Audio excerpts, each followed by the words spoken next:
Hey, everybody, all of my 6 listeners so far. Thank you for tuning in. This is Phil, and you are listening to the Room for Heart podcast.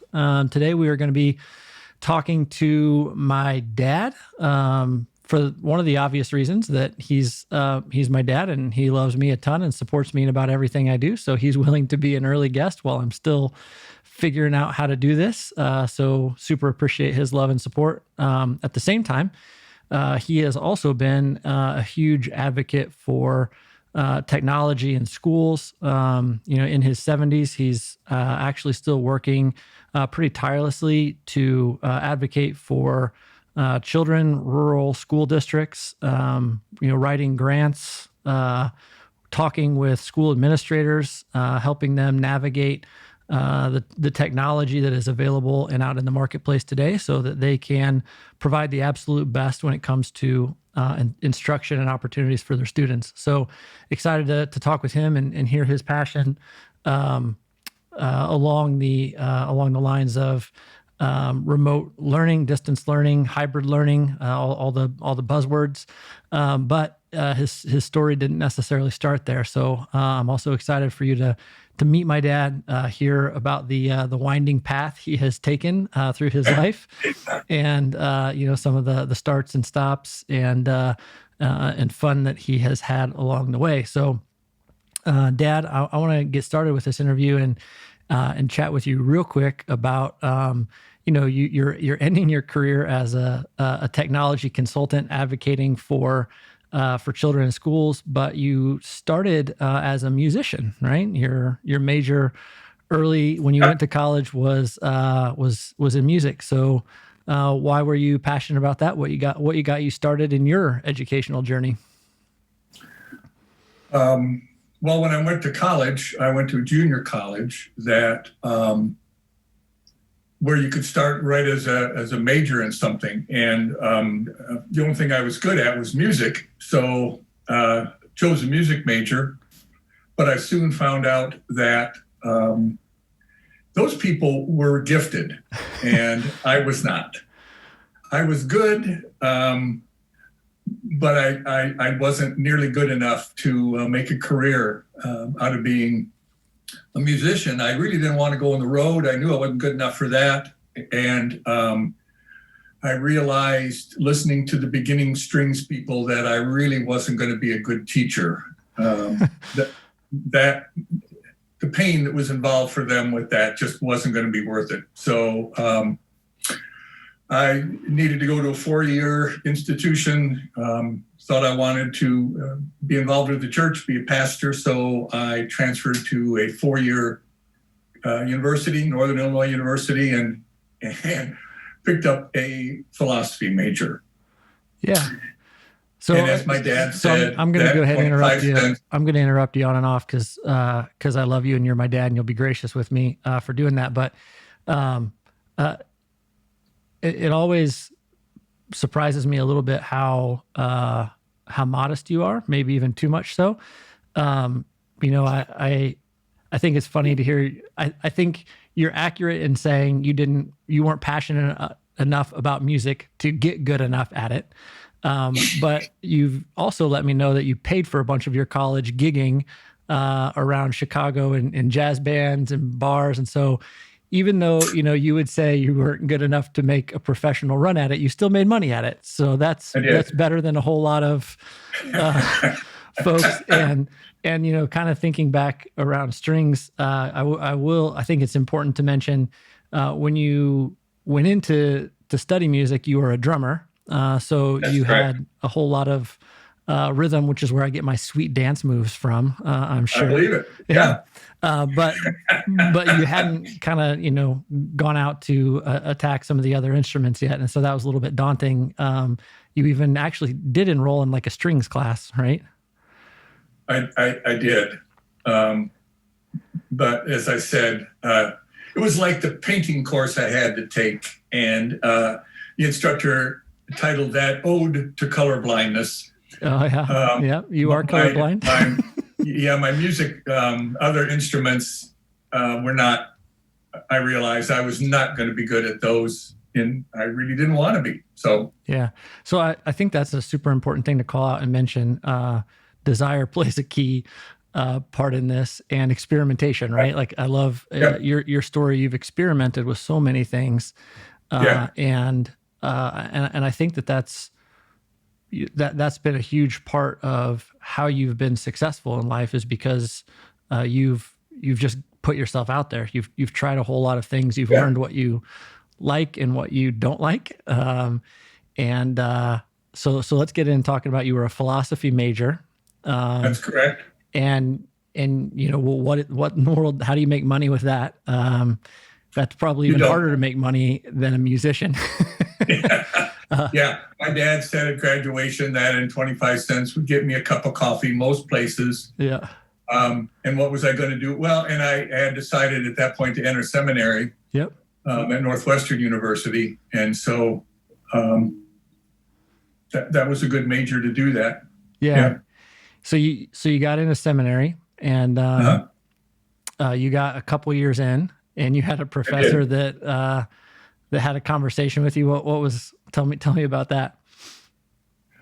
Well, so I went in to talk to Dr. Chatfield, who had been the professor I'd taken the most courses from, preaching course, and had been in a drama group from the seminary with him. And he said, you know,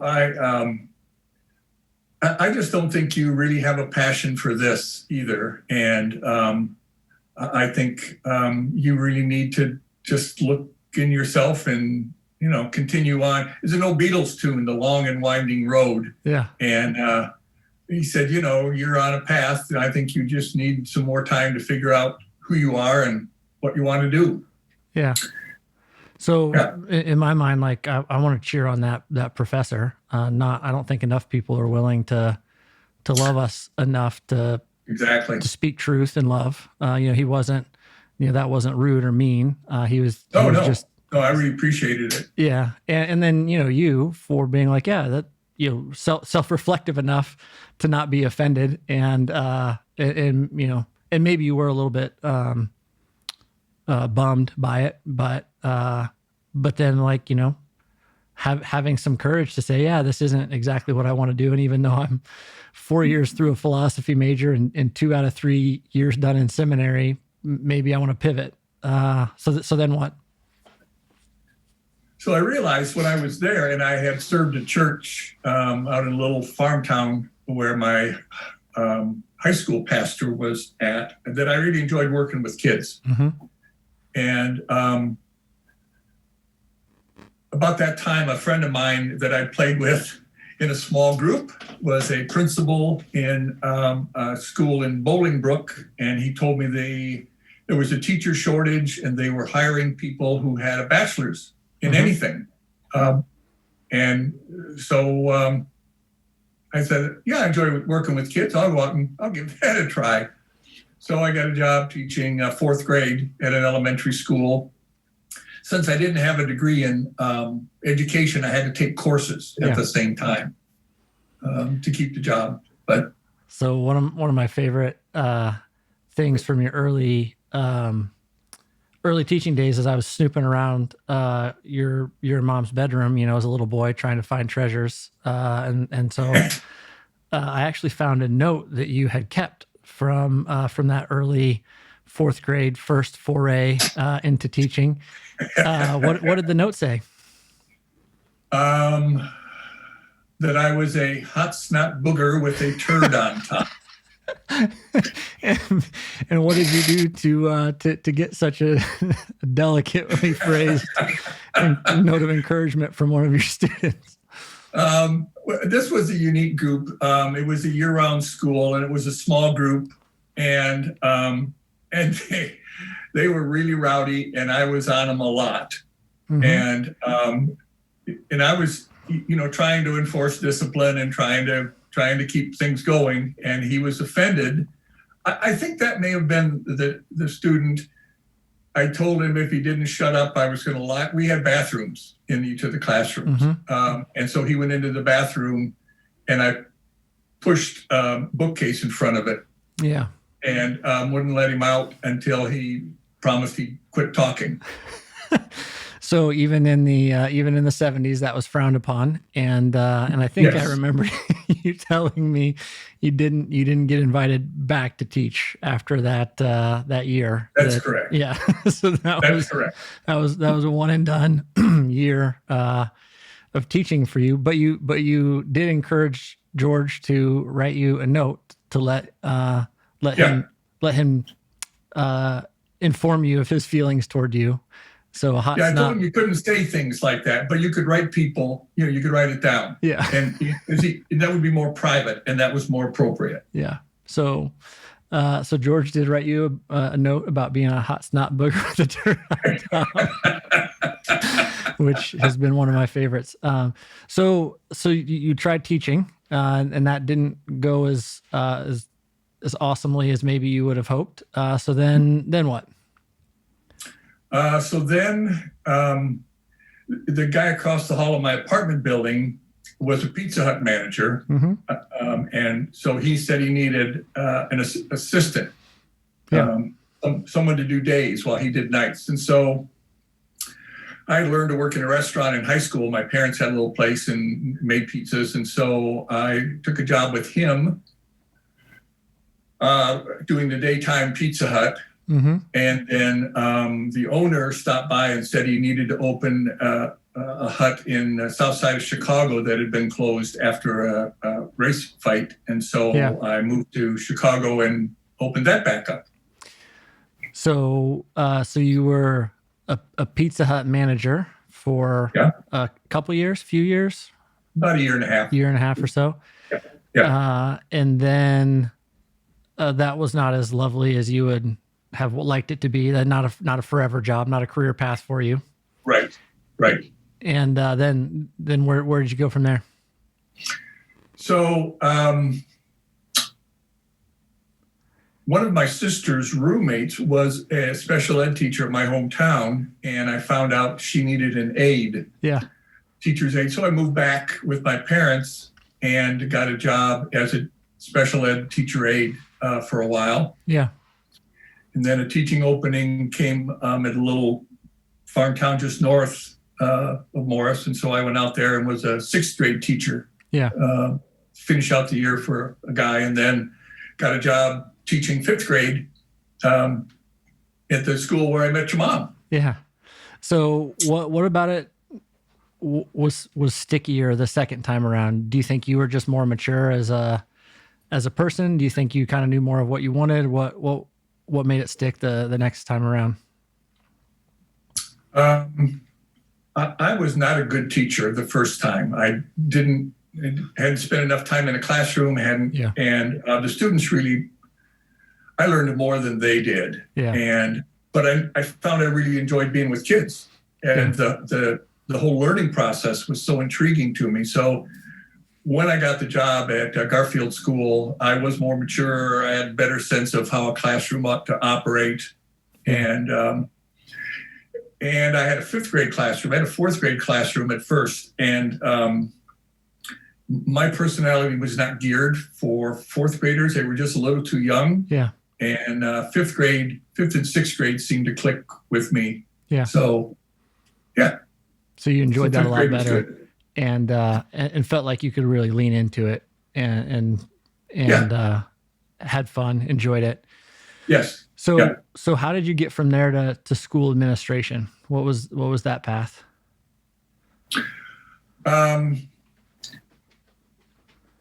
realized how effective the principal could be in a building like that. Yeah. And so I was taking my teaching courses. A friend of mine taught at the other grade school in town, did a workshop in the summer so we could teach a science course to kids. It was all based on experiments. Yeah. And principal let me go with that, and I realized how important good instruction was. I realized that leadership could provide that. Yeah.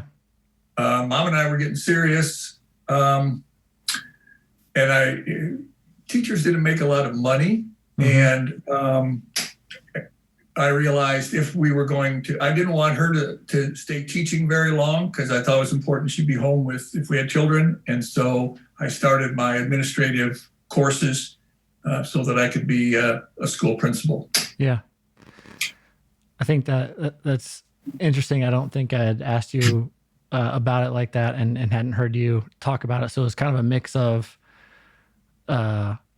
understanding how powerful leadership could be and really a desire to help lay that foundation or groundwork for folks to really empower, not only for the teacher's sake, but also, like if teachers are empowered and supported and have what they need, then students are going to get a lot better experience and have a lot better shot at a good education if the teachers have what they need. And then, there's that small detail of dollars and starting a family. And, that was obviously a huge investment that you and Mom made and the three of us with, her being able to focus on us and being home. And so, that doesn't come without some sacrifice as well. And so you went back and you got a master's, is that right? Yes, in education, master's in administration. Mm-hmm. And then you landed your first administrative job. Was that in Edinburgh? Was that the first one that you?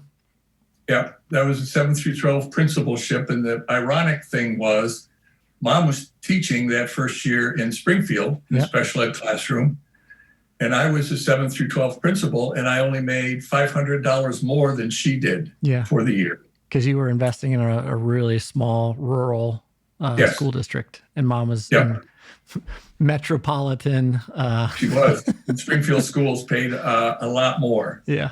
Than the farmers could in Edinburgh. Oh yeah. Yeah. So you did that and went from there to Kincaid, which is another rural school. So for those of you that are don't quite understand as much about how rural we're talking about, towns of 1,200, 1,600 people total, K through 12 of 400 to 600 kids.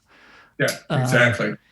And so we actually lived in a bigger town by the time I graduated high school of 1,800 whole people in the town, and 600 kids, K through 12. I had 45 kids in my graduating class, and I was a proud member of the FFA. Got my state farmer degree, so I don't often toot my own horn on this, but I'm just gonna toot, let you know right there. Only 2% of FFAers get that, so it's kind of a big deal. We actually had technology. Yeah, and we had drive your truck and tractor to school day. So some of the farm kids that weren't old enough to drive their own vehicle, because you had to have a license, but you didn't have a license to drive a tractor. So we would get some 14, 15-year-olds driving their combine and other tractors and drive your truck and tractor to school day. So anyway, rural Illinois is where you really landed and invested the bulk of your administrative career. So one of the things that was kind of a hallmark of your administrative career was your investment in technology. From an early age, we had a computer in our house, which was extremely rare. You were working on your PhD in education, and I can barely remember, and then I have a bigger memory of it from stories.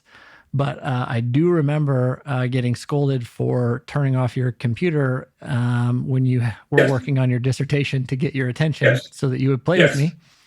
Yes. And I don't remember, but I guess Mom's mom came, so Grandma came to the door shortly after that. And I said, Grandma, me never touch that pewter again. Because you were not too happy with me. This is back in the days of floppy disks and no such thing as much RAM or like a auto save or any of that stuff. So no. So you lost. I gave you the opportunity to redo 10 pages. Of your Well, that was good though. It needed revision. Yeah. So that was just a revision. Yeah. So, in your mind, like what are some of the things that you saw in technology that you not only invested in it for our family, but you started investing in technology for these rural school districts? What did you see? What made you an early adopter? Well, my first year as a principal, I noticed that the big wall across from my desk was all corkboard. Mm-hmm. And I asked the school counselor, was there a reason for that? And he said, oh yeah, next summer we'll schedule everybody's classes with that corkboard. How are we going to do that? He said, well, we'll put 7 periods across on it. And with the teachers, we had, I think 10 or 12 teachers, and each kid will have their name 7 times, and we'll put them in the corkboard in the classes they have. Mm-hmm. And then we have to figure out what conflicts they have. So we'll spend all summer developing individual student classes, coursework, their schedules. Wow. So luckily, there was a workshop at Western Illinois University, a day-long workshop on microcomputers in education that I went over and took.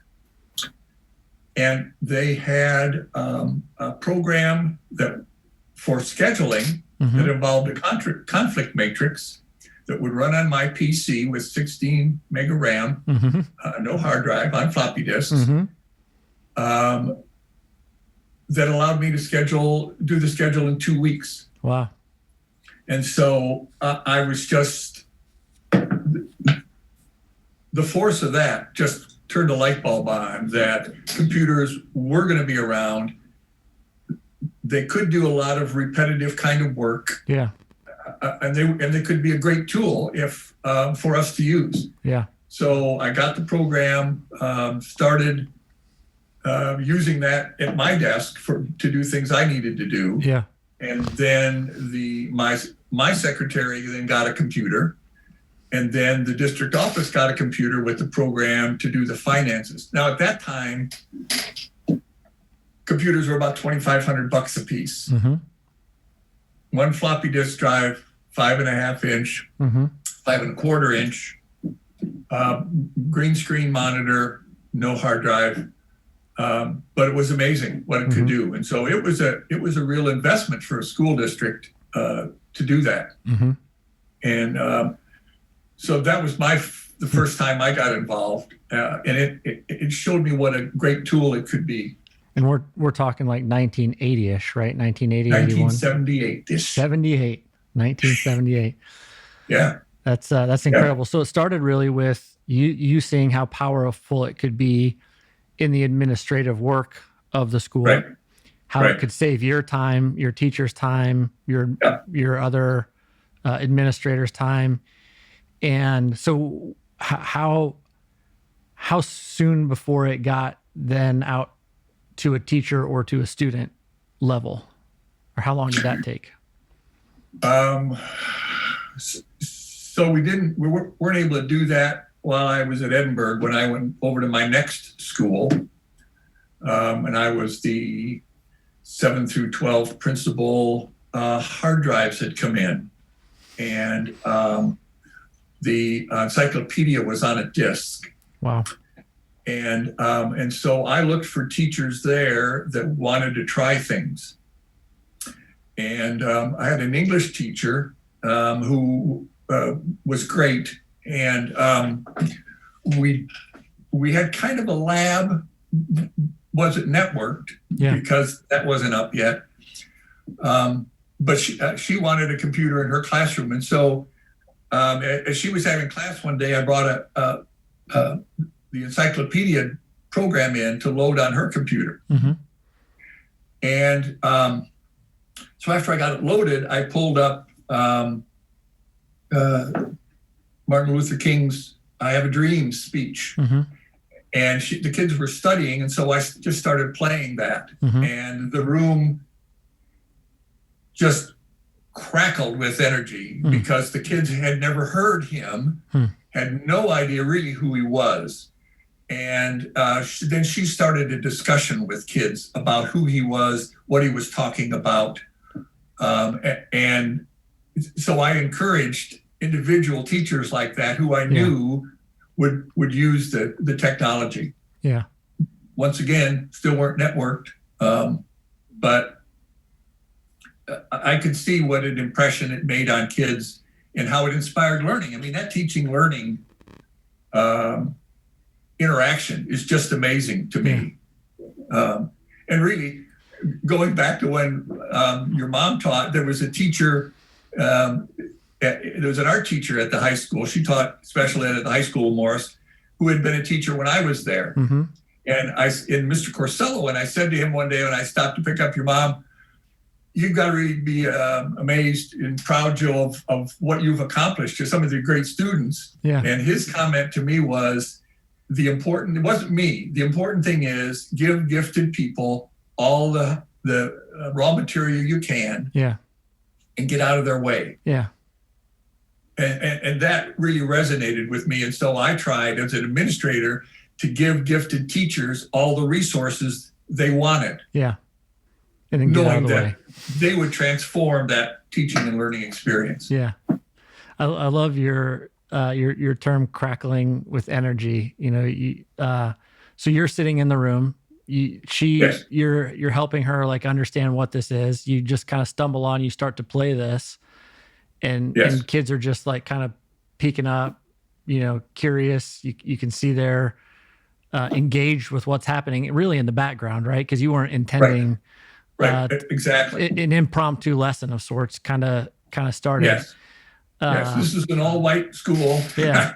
They had never heard Martin Luther King at all. And that experience that he generated with that speech. Yeah. Coal mining community in rural Illinois, right? Am I remembering that right? Yep. You know, that's right around 1980 or so. So actually really close to Martin Luther King's time frame, right? Like, you know, that was about 85. 85.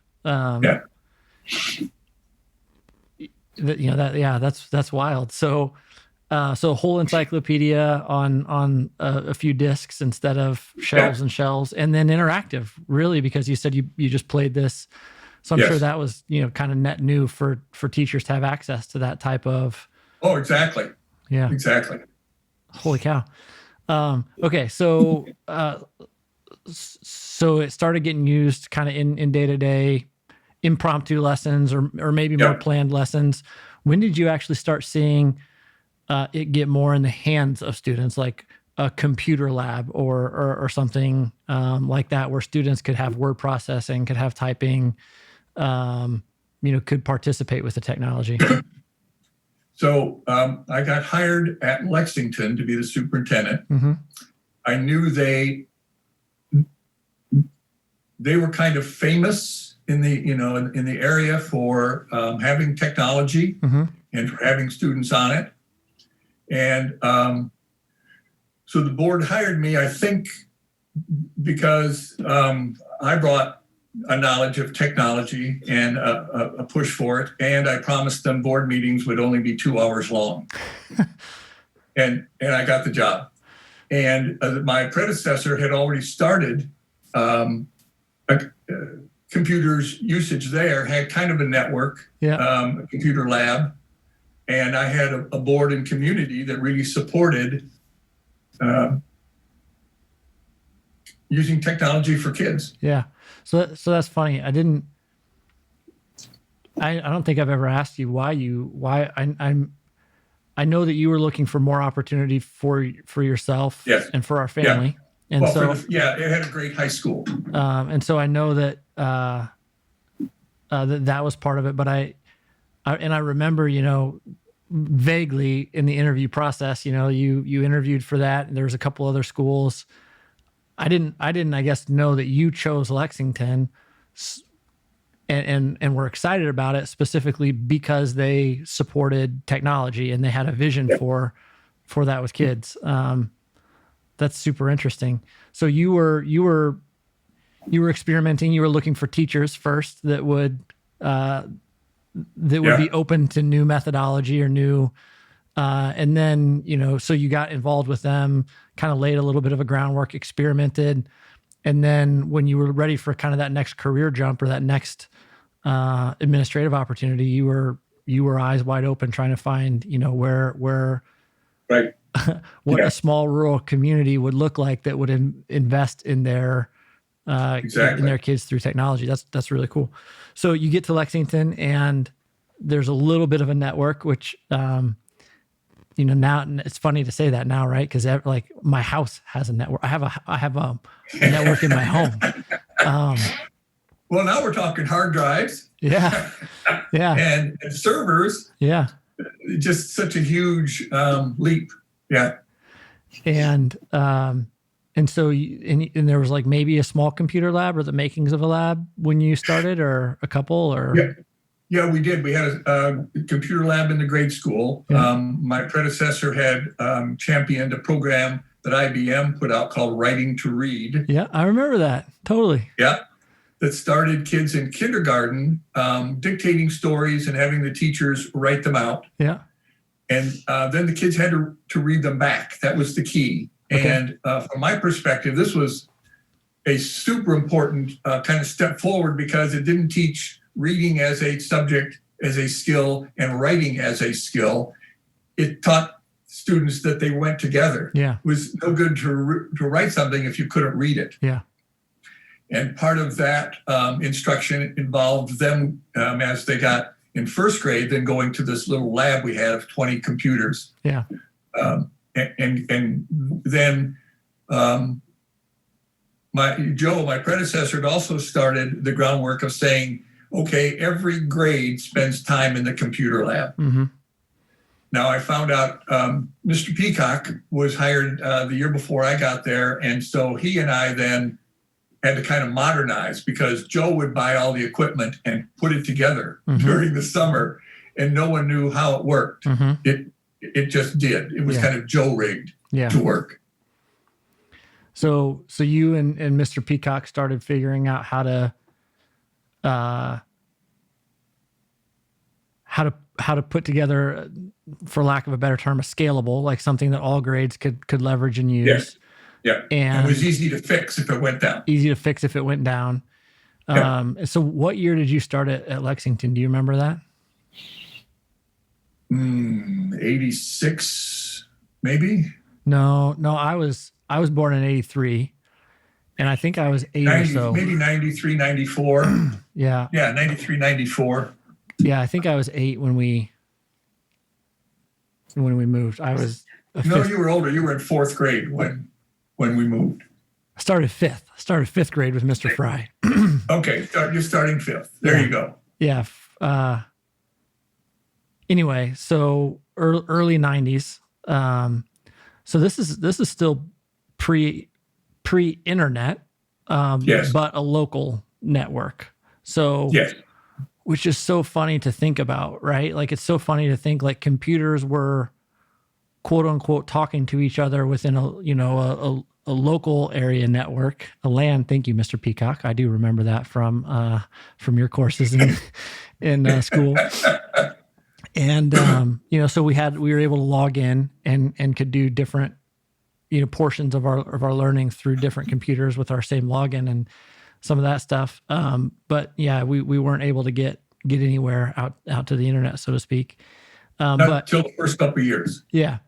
But it's funny now that you were talking about some of this stuff. I can actually remember, again, you had a computer in our home from the time I was, 3, 4, 5 years old. And saying all this stuff out loud is a little bit mind-boggling to think how much access my brothers and I had to technology in our home that was completely not normal whatsoever. And I can remember, it must have been second grade with Miss Payne. And I can remember showing Miss Payne how to do something on the computer. And I can remember her, making a comment about, how good I was with technology. And I can remember being like, I think I just turned something on or put a disc in, and I was like, I don't think this is really great with tech. But again, taking for granted, like, yeah, once again, how big of a deal it is to be hands on something, and how, like, the confidence that gives you, and the capability to try something new, and experiment. So anyway, sorry. So you're at Lexington. We got computer labs. We got Mr. Peacock, and what kind of transformation did you see in kids? Like, what was there any, like, stories or anything that, like, when you think of, you can be like, yeah, that kind of, kind of like the Martin Luther King story. I love that, of, hearing kids, like, crackling with energy. Was there anything at Lexington that was like, yes, this is right on, we're on the right track? Well, at that point in time, IBM was real big in the education, with computers and software development. The writing to read was huge. Well, then they came out with a DVD program called A Walk at the Seashore and A Walk in the Woods. And it was meant for lower elementary science. And so the teacher would put it in, and it would come up either on the computers or up on a screen. And you would walk down the seashore. And if you saw, for example, a pelican, and you could click on that, the teacher could, and the screen would open up and would tell you about that pelican. So it really fostered interaction amongst the teacher and the student about what was happening on that seashore. Now, none of our kids had ever been on a seashore. Yeah. Or a walk in the woods. And so it was the first example of interactive software that I saw that allowed teachers and students to talk about things, to talk about why. And we don't do that enough in schools. Why is this happening? Why do we want to do this? And so that really showed me the importance of getting away from the book, allowing students to lead instruction, take kind of control of their own learning. Because why is this, and why is this happening?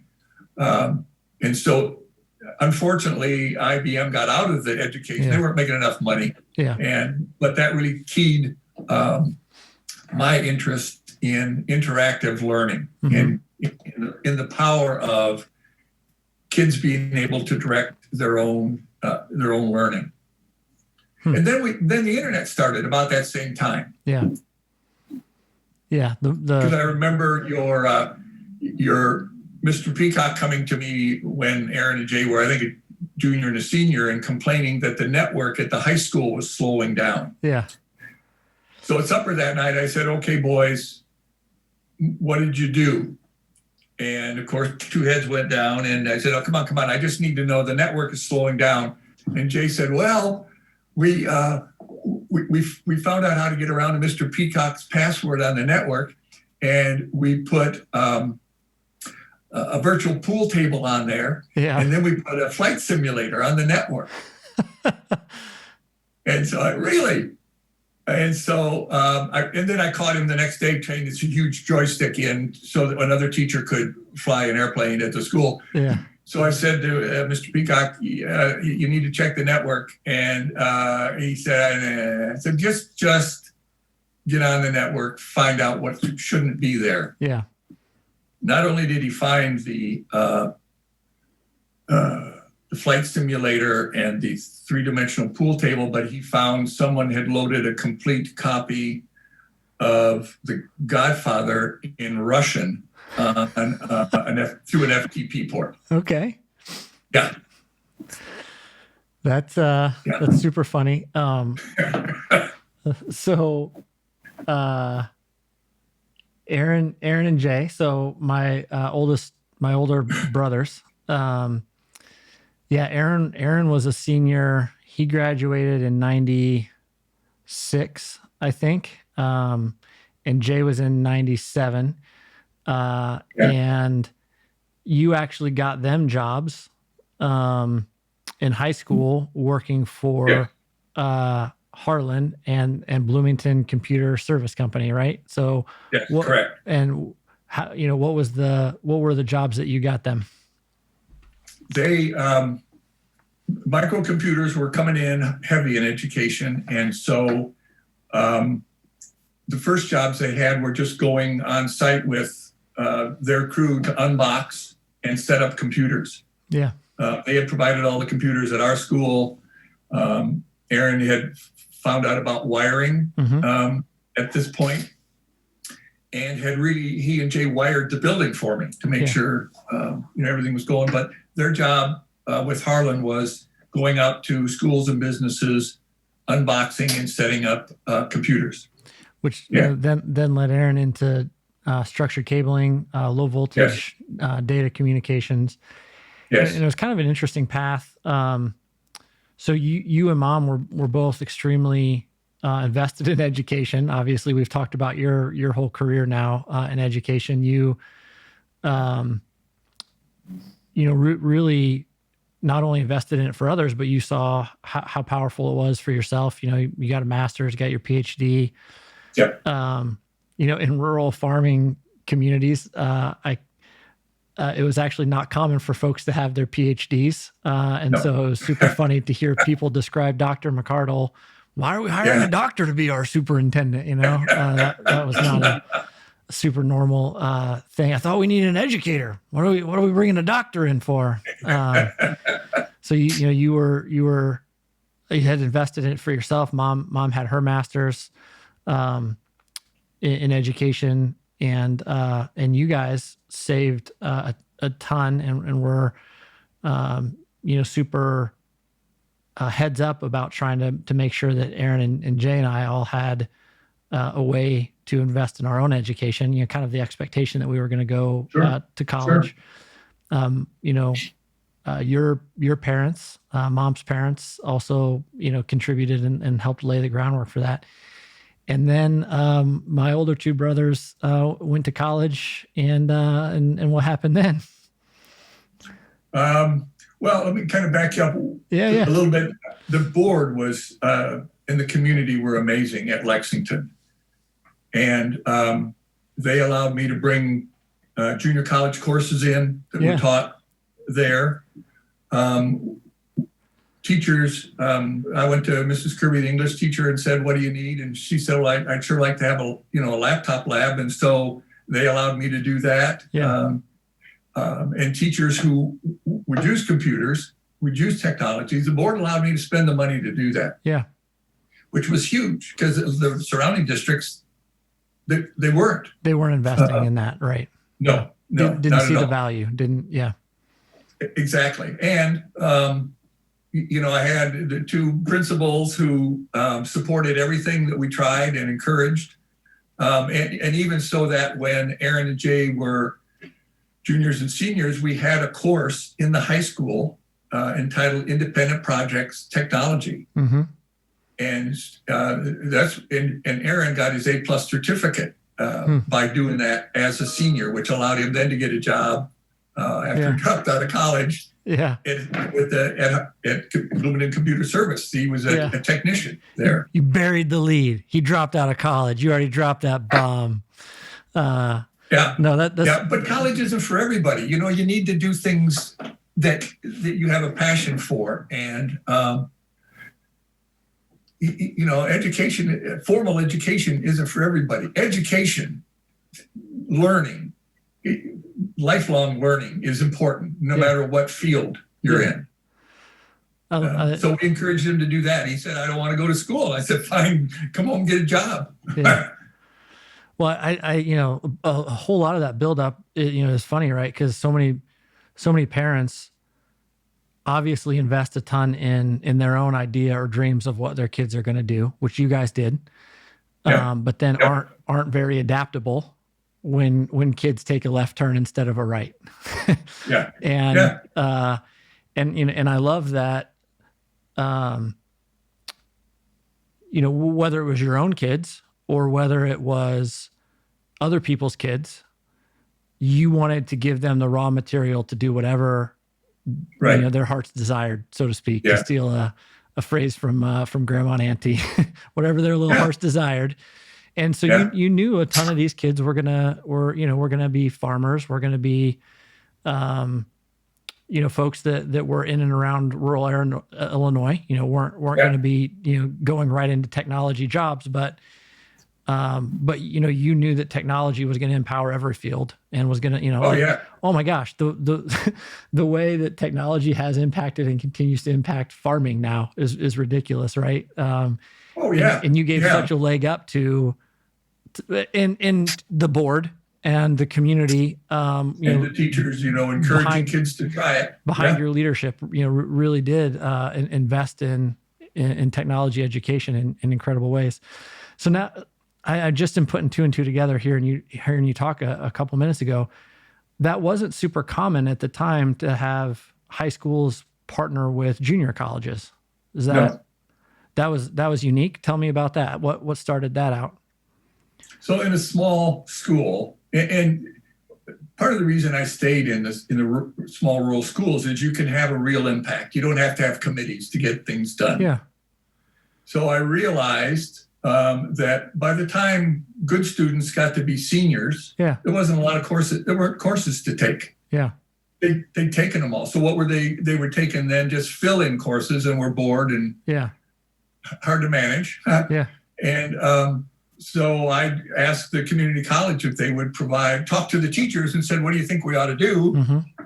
And we decided that if we could get junior college courses for our students on campus so they wouldn't have to drive into the junior college, they could fit them into their schedules, that would really be a benefit to our students.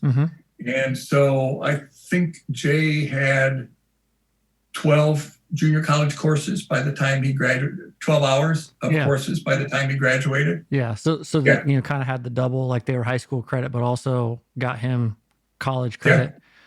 Yeah. And refresh my memory. Did we have junior college teachers come to our, and you figured out how to fund that? How did that, was that the community funded it, or was that like community college wanted to get into high schools? They hadn't been teaching high school kids yet. Now they make the kids drive on campus. But at that time they were eager to get into the high school, so they were willing to send 2 teachers a semester out to teach different kind of courses. And that's probably in some ways what opened up your mind a little bit, or gave you kind of like that iteration, that ability to think about, okay, well, I don't have to pay a salary to have someone come and teach some classes at my school. I don't have to have a full-time, whatever it is, person for my kids to still have the benefit of that education. And so, that really has kind of then, you seeing and leaning into technology as like, what opportunities can technology provide? And then the junior college framework of, having a teacher kind of pop in, teach a couple classes and pop back out. And then is that, do you feel like that's kind of how you then got to, okay, what about distance learning in rural communities? Well, there was an attempt at that time. They were just laying fiber out. But it was asynchronous. So if the community college wanted to teach a course, it was one way. It was really expensive, and the students had to call in, had to have a phone in the classroom for them to ask the teachers anything. So I saw then its potential, but the time just wasn't right. It was too expensive. It just didn't work. It wasn't good for kids to do it that way. And so we did have some kids who, Mr. Baker's son, Derek, took an online class. It was asynchronous again. And even for him, it didn't go well, as bright as he was. Super smart guy. Oh, yeah. Super great student too. Like not only smart, really good at the learning process. Yeah. But that wasn't good for kids at that time. So I just didn't. That just wasn't an area that I went to. I always think it's the interaction between the teacher and the student is too important. Asynchronous one way doesn't cut it. You got to be able to interact back and forth. So Aaron and Jay leave. go to college. Aaron drops out pretty quick. Starts working in technology. Starts working in structured cabling, pulling cable through school districts, working for Bloomington Computer.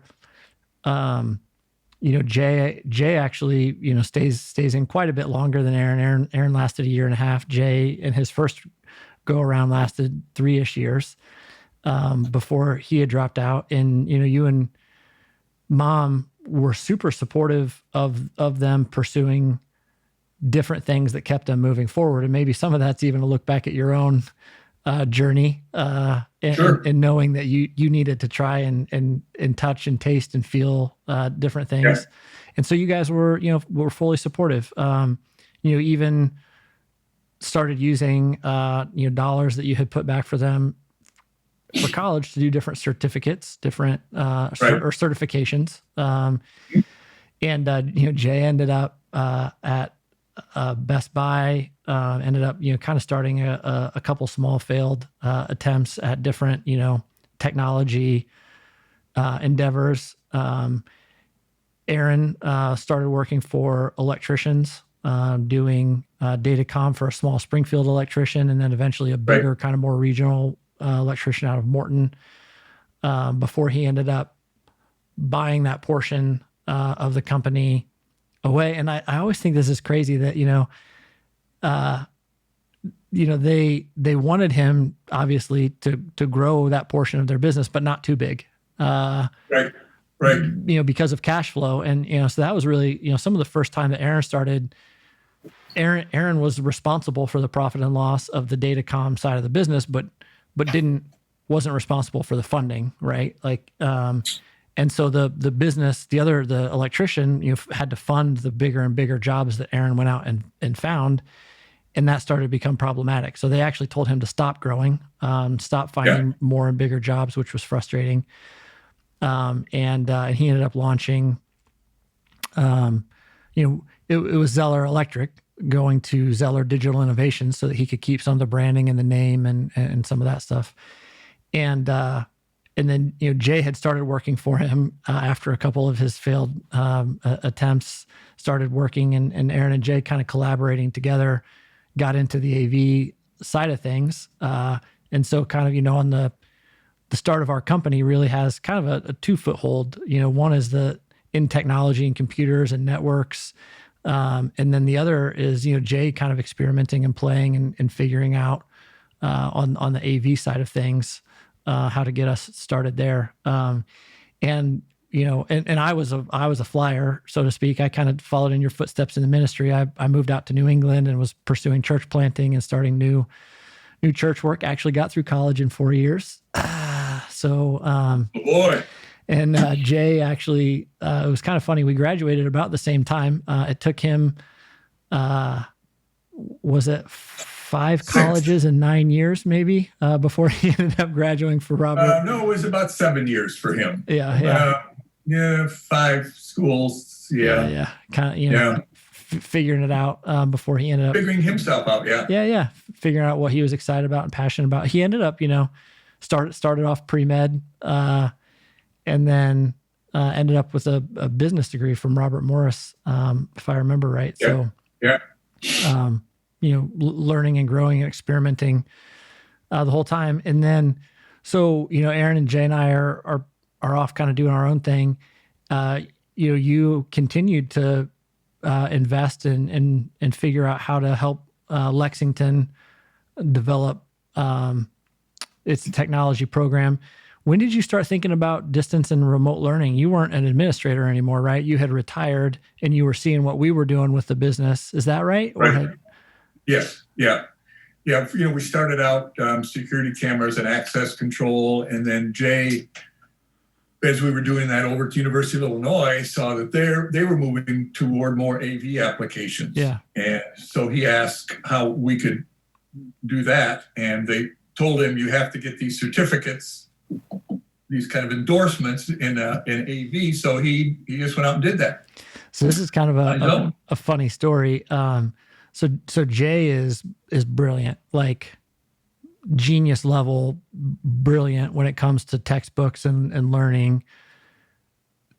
not the most socially aware person, and it's super funny because he didn't realize that conversation with the University of Illinois was actually kind of a piss off conversation, kind of a, well, Yeah. you guys are our structured cabling company.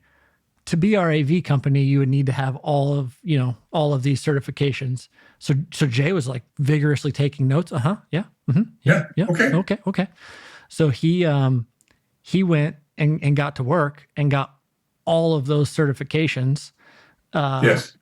And then went back to the U of I and said, Yeah. I got them. And they said, oh man, those are all the ones that you have to have for people, but your company also has to have. Yep. Start, writes them down. And, and so over the course of, the first conversation to then getting everything done as having personal people to having businesses, certs, took like 18 or 24 months. And Jay came back and at that time we were the most highly certified AV company in the region. Because that wasn't supposed to be possible to get all of that done. Yeah. Correct. South of Chicago, we were the only company that could do that. Yeah, that had all. So then the U of I was like, oh, well, crap. Okay. Yeah. So they had a contract that allowed them a single vendor in an area. And so for probably 6 years, we were the only company that was certified, and we were their vendor of choice. Yeah.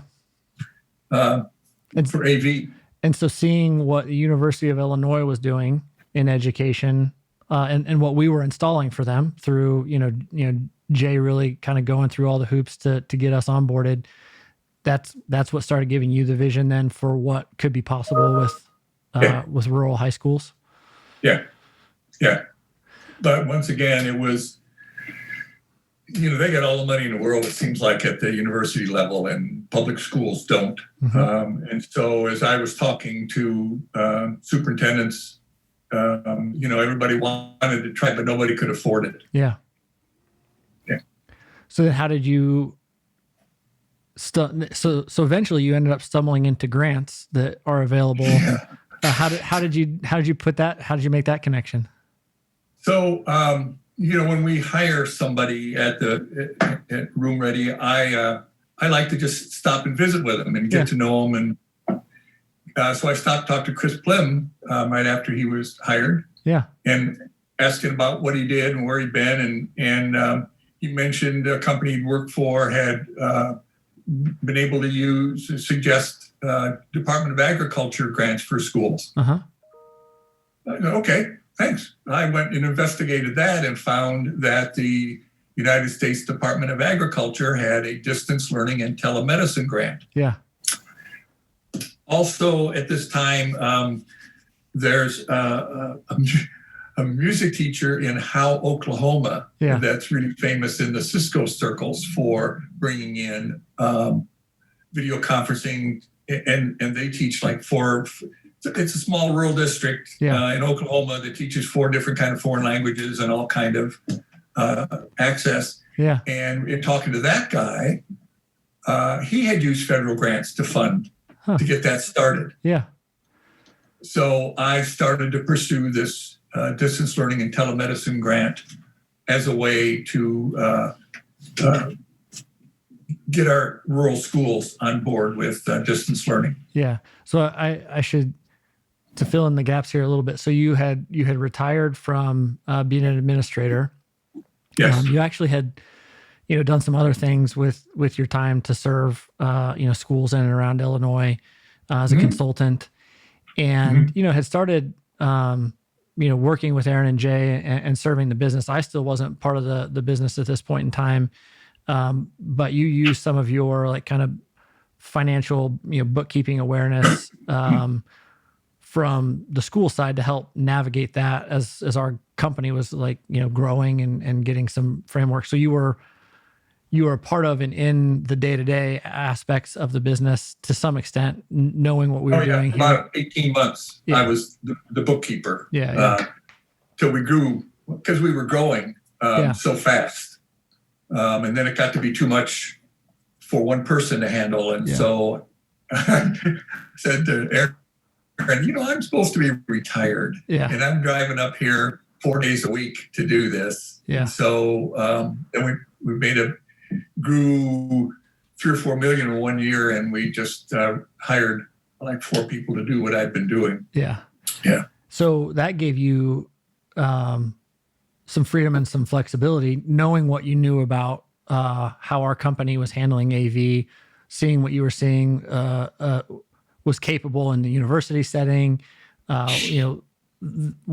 law firms and financial institutions were doing, seeing what the technology was capable of, and then making that connection with one of our employees. It's funny, I hadn't heard you talk about that with Chris.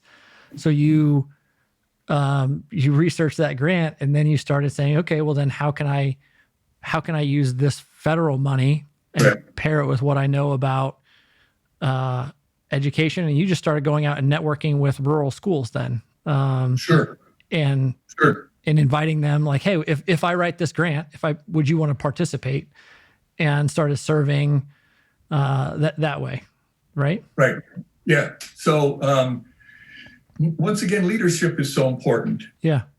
And so my tactic was, since I had been real active in the Superintendent's Association, and with even after retirement, staying in touch with superintendents, I went out, I kind of cherry picked superintendents I know would follow through on something like this, who were forward thinking, who were real leaders, not just managers. Yeah. So I asked them, since this grant paid 85% of the cost for 3 years of putting in synchronous distance learning, which is video conferencing, I just went out and picked about 8 superintendents and said, hey, if I get the grant, would you put it in? And they said, yeah. Yeah. And the first year I wasn't successful.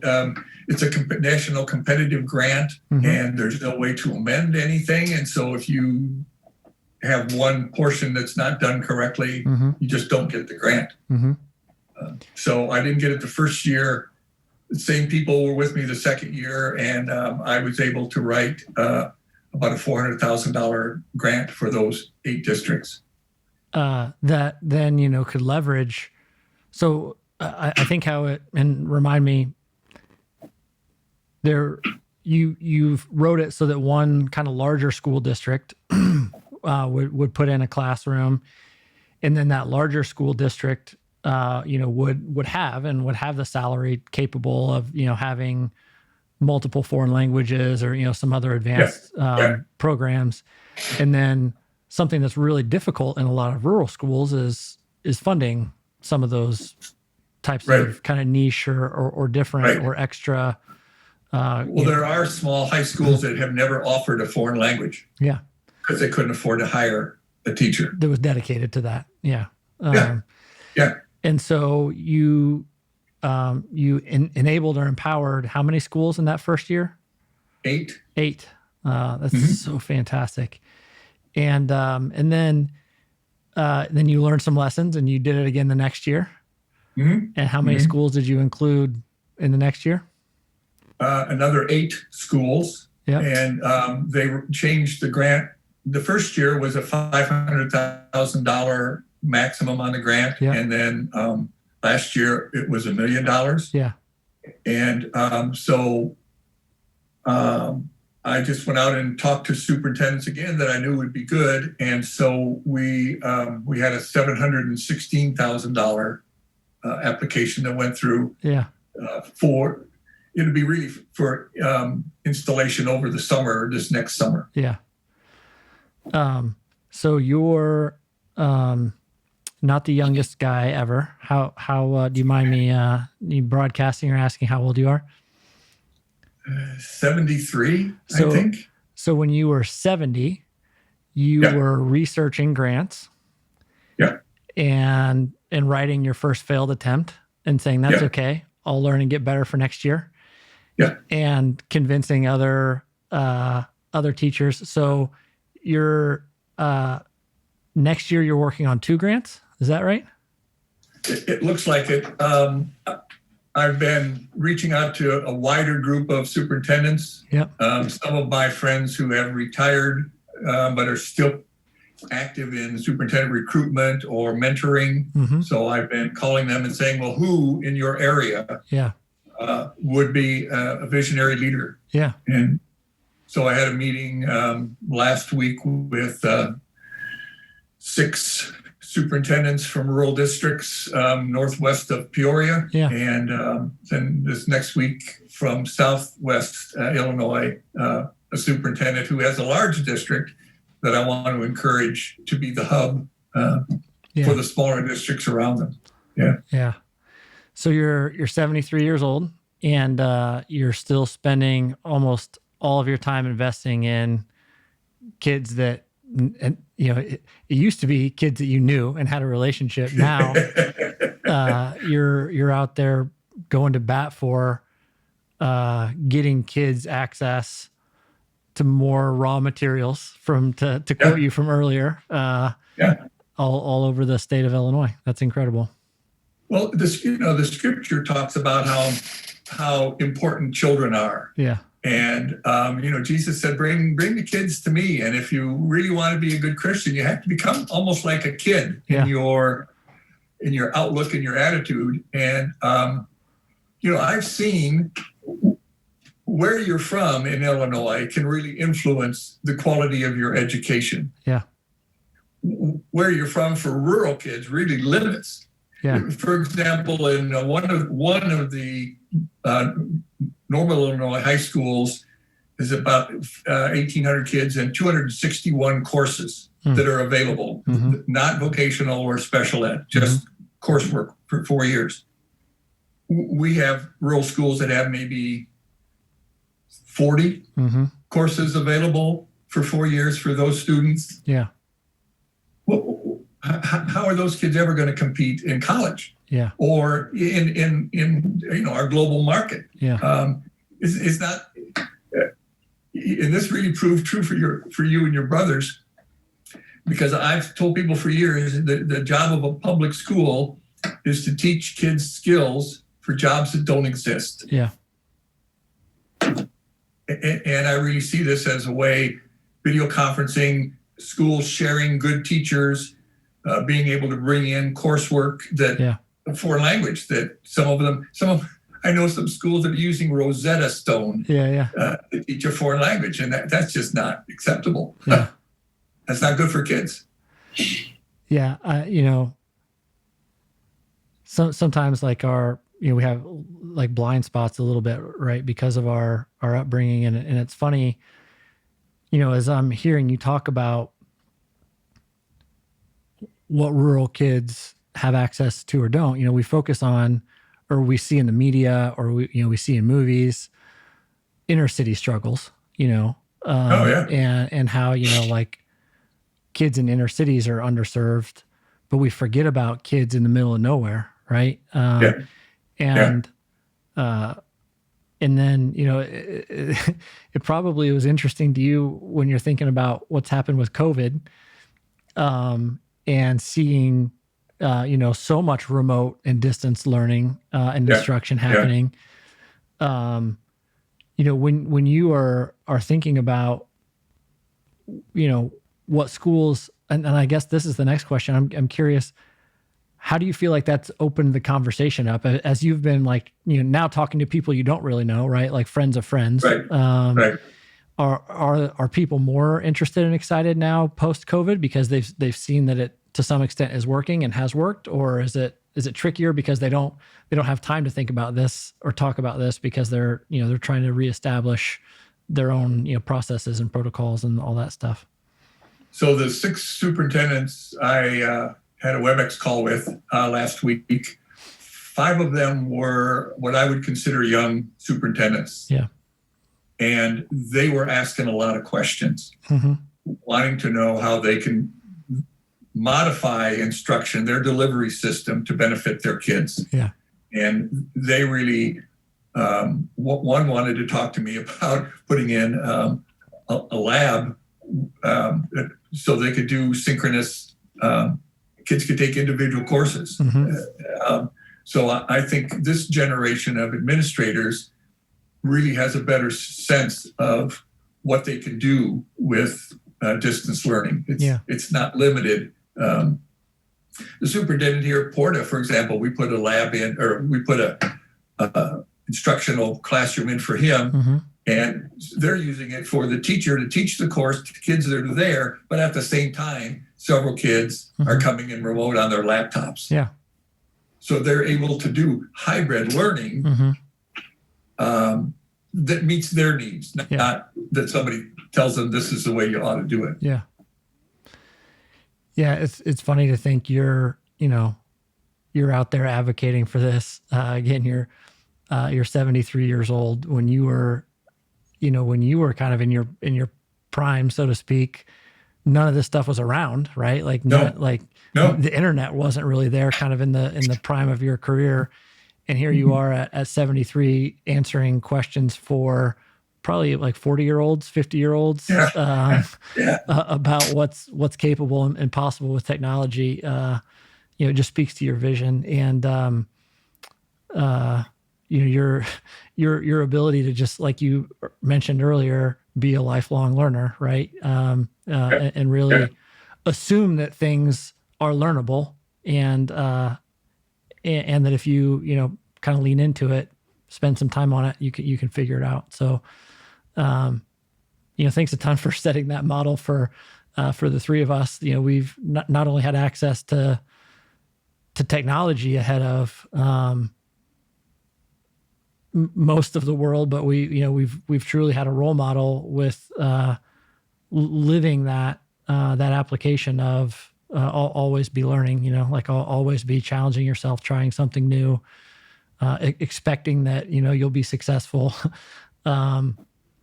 Thinking about you kind of pounding your head against the wall on that grant, sending it out into the world. It came back. And you didn't just give up, right? You're like, awesome. I learned some really great lessons that it's worth investing in this. Yeah. This can benefit kids. Yeah. Kind of like, I felt a lot like John the Baptist, the voice crying in the wilderness for a while to get people, but now they're kind of coming to me and saying, okay, how can we do this? Yeah. Yes. Yeah. That's incredible. Well, thanks a ton. I mean, we've spent a little over an hour chatting through all this stuff, and I appreciate you again humoring me and supporting me in a new endeavor and being willing. Well, you're to my favorite son. Well, yeah. So, rural school. Funny story. My dad has always said to all three of us that you're my favorite son, and with my dad being the school superintendent in the small community that we all grew up in, it was K through 12 all in one building. And so, at one point in time, both my brothers were in high school. I was in junior high, and in the elementary, all of those were in the same building. And so my dad walked past me and said, "Hey, there's my favorite son," and gave me a hug and walked away. And there was an elementary school classroom that was like waiting outside of the gym, all in a line. And after Dad walked away, a kid that was probably in like third or fourth grade tugged on my shirt and said, "Hey, don't believe him. I heard him say that to your other brother yesterday." So he's a liar, and I'm calling him out on the podcast too, because if my other brother was doing this, he'd tell them the same thing. So. Yep. Anyway, Dad, thanks a ton for your time. Really appreciate your investment in the three of us, your investment in our community, and the continuing education of multiple communities now with your grant writing. So, I love you a ton. Thanks for sitting down and chatting with me. Love you too. Thanks. Enjoyed it. Let's do it again. Yeah, deal. When I get over 6 listeners, we might have to do it again. All right. Thanks, and I'll chat with you later. Okay, deal.